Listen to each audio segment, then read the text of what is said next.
Assalamualaikum warahmatullahi wabarakatuh, sahabatku, saudaraku semua. Jadi kita bagi-bagi cerita mengenai bekerja karena Allah ya. Ini beda-beda tipis tapi nggak sama antara bekerja karena uang dengan bekerja karena Allah. Jadi kita coba dirubah pola pikir kita, mindset kita, bahwa segala sesuatu yang kita lakukan itu karena Allah. Ya Allah, apa yang kulakukan ini karena Engkau ya Allah, menjalankan amanah yang Engkau berikan ya Allah. Jadi kalau kita kerja karena Allah, bukan kerja karena uang, di situ ada keberkahan.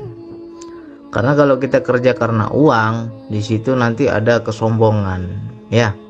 Contoh kita kerja usaha rupanya meningkat usaha kita, jadi kaya kita.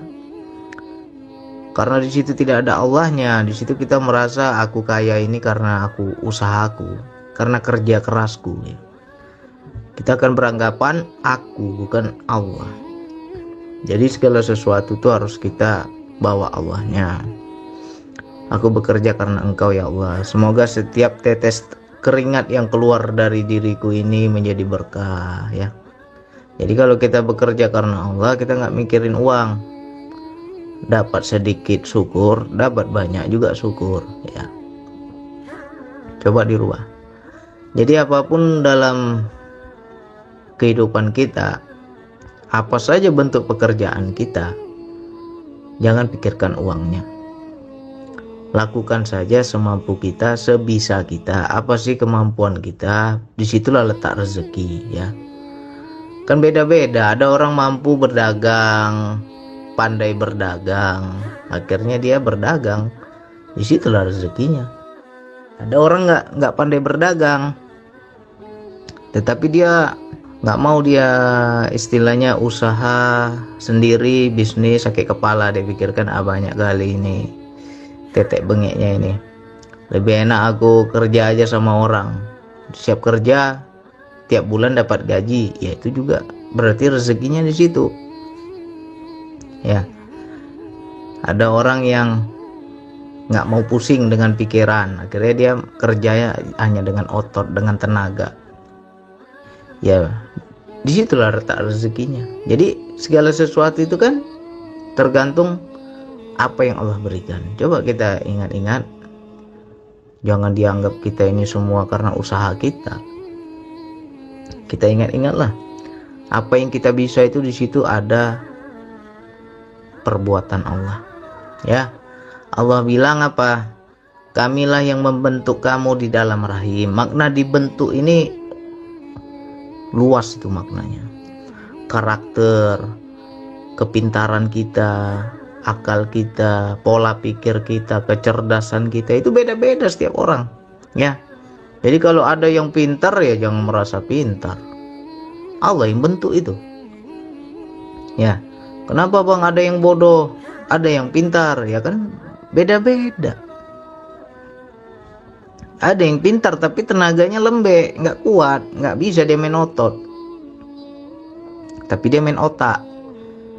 Ada juga yang kuat tenaganya tapi nggak bisa main otak, dia nggak bisa, dia banyak berpikir, dia hanya mengerjakan pekerjaan dengan otot aja. Yaitu pembentukan Allah. Jadi kita nggak boleh kita menyalahkan orang, bodoh kamu dari dulu begini-gini aja hidupmu, coba kamu pintar, kamu bisa lebih enak kerjamu misalkan ya. Nggak bisa kita mau atur-atur ya. Itu Allah yang bentuk itu. Kalau kita paham hakikatnya, dari dalam rahim sudah Allah bentuk. Jadi apapun profesi kita itu pembentukan Allah. Jadi jalankan amanah yang Allah berikan itu karena Allah ya. Misalkan kita bekerja dengan otot, terima kasih ya Allah, Engkau kasih aku sehat, Engkau kasih aku tenaga, kuat tenagaku, bisa aku kerja ya kan. Nah itu harus kita bawa Allahnya. Habis itu kita bekerja dengan otak. Terima kasih ya Allah, pola pikirku ini cerdas ya, aku pintar, aku bisa agak lebih daripada orang lain. Ya itu semua ada Allahnya. Jadi kita nggak boleh meremehkan orang, kau bodoh, kau tolol, nggak ngerti-ngerti, nggak bisa. Ya nggak bisa, nggak sama kita bro, ya beda-beda orang. Jadi itu semua pembentukan Allah. Kerjakan karena Allah. Jadi ketika kita mengerjakan karena Allah, situ ada keberkahan, ya. Terus itu mengenai bekerja karena Allah. Lantas bagaimana bang mengenai rezeki yang Allah cukupkan, berkecukupan dan berkah, ya. Jadi kita itu jangan lagi terjebak dengan sebab akibat. Kita harus naik lagi di wilayah yakin. Seperti apa bang? Masa main yakin-yakin aja, kalau nggak kerja gimana uangmu datang? Siapa bilang nggak kerja? Tetap harus kerja. Tetap harus ada jembatannya, ya. Tetap kita bekerja, nggak ada yang dibilang nggak kerja. Kita tetap bekerja, tetapi kita nggak fokus pada kerjaan itu. Tidak terjebak dengan sebab akibat, ya. Rezeki Allah itu luas, bisa dari mana aja, bisa dari jalan yang nggak disangka-sangka. Yang penting kita yakin, ya. Contoh, ada orang yang ingin menguliahkan anaknya. Ya bagaimana ya, ini sebentar lagi sudah tamat SMA nih, saya mau kuliah, ya kan. Tapi dia seorang ayah ini yakin, tenang aja nak, nanti kamu akan kuliah, yakinlah. Tapi uang ayah nggak ada nih, gimana mau kuliah, goyang anaknya kan. Tapi ayahnya yakin, pokoknya bagaimanapun caranya kamu pasti kuliah, yakin saja. Nah karena dia yakin, dia nggak lagi memikirkan yang namanya sebab akibat. Tiba-tiba anaknya dapat beasiswa, kuliah anaknya, ya kan. Itulah kehebatan keyakinan itu. Contohnya lagi penjual es, begitu mendung udah goyang dia. Aduh udah gelap pula langit ini, bentar lagi turun hujan ini, gak laku lah es saya ini, ya kan. Itu namanya masih terjebak dengan sebab akibat. Kalau Allah hendak memberikan rezeki, gak ada yang bisa menghalangi. Tapi kenapa bang gak sampai bang? Kita sendiri yang menghalangi. Mindset kita ini yang menghalangi rezeki Allah, ya. Apalagi kita pedagang, aduh sepi kali lah hari ini, pembeli nggak ramai seperti kemarin-kemarin. Akhirnya apa? Mindset kita berkata, kalau sepi pelanggan ya sepi juga lah uangnya, ya kan. Orang yang seperti itu masih terjebak dengan sebab akibat. Sama juga tadi macam Pak Ahmad, bang, gara-gara corona nih bang, sepi tamu bang, dompet saya pun jadi ikut masuk angin nih, ya kan. Ya itu terjebak dengan sebab akibat. Kalau rame tamu kita anggap banyak duit, giliran sepi tamu kita bilang nggak ada duit. Berarti kan rezeki Allah itu kita yang membatasi, ya. Allah hendak memberi tapi terhalang. Kenapa terhalang? Kita sendiri yang menghalangi. Bukan Allah nggak mau kasih, kita sendiri yang menghalangi, ya. Jadi ada di ayat yang lain yang berkata, sesungguhnya aku ini sesuai prasangka hambaku, ya.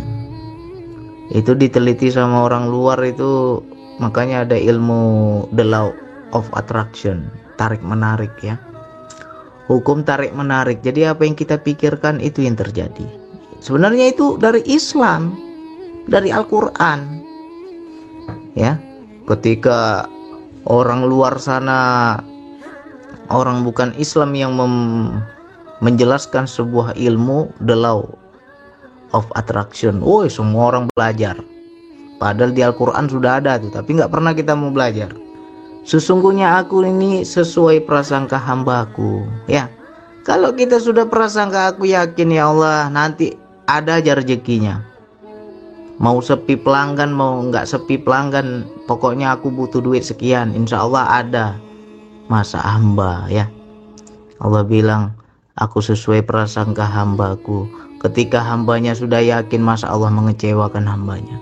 Berarti bohong Allah itu. Nggak mungkin Allah bohong.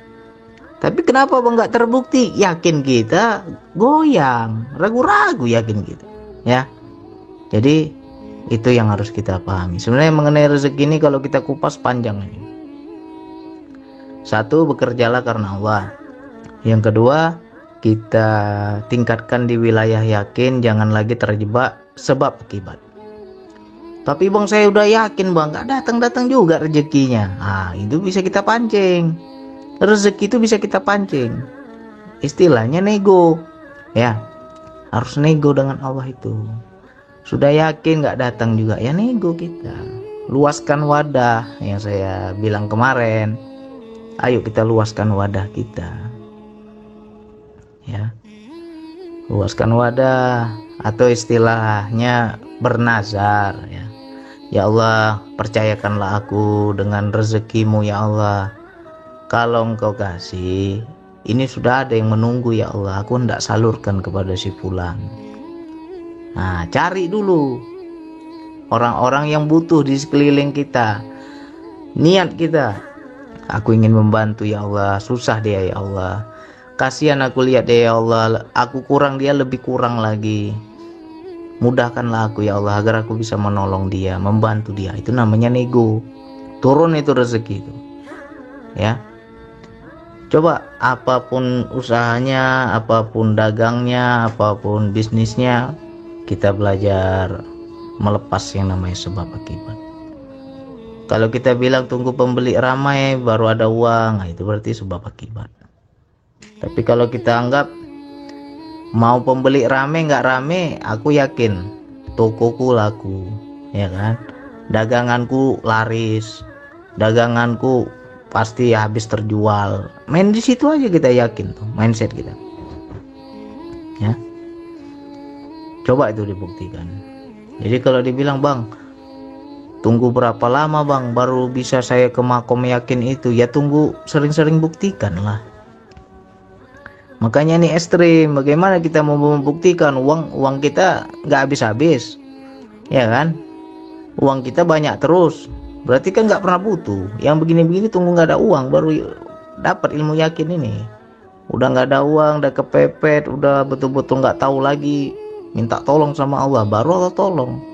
Tapi selama ini uang kita banyak, nggak pernah minta tolong kita sama Allah, merasa bisa terus, ya kan? Jadi yang seperti ini, tunggu betul-betul kita nggak mampu, barulah Allah memampukan kita. Ya, jadi yang enak tuh dicukup lah, tidak kurang, tidak berlebih, itu lebih enak.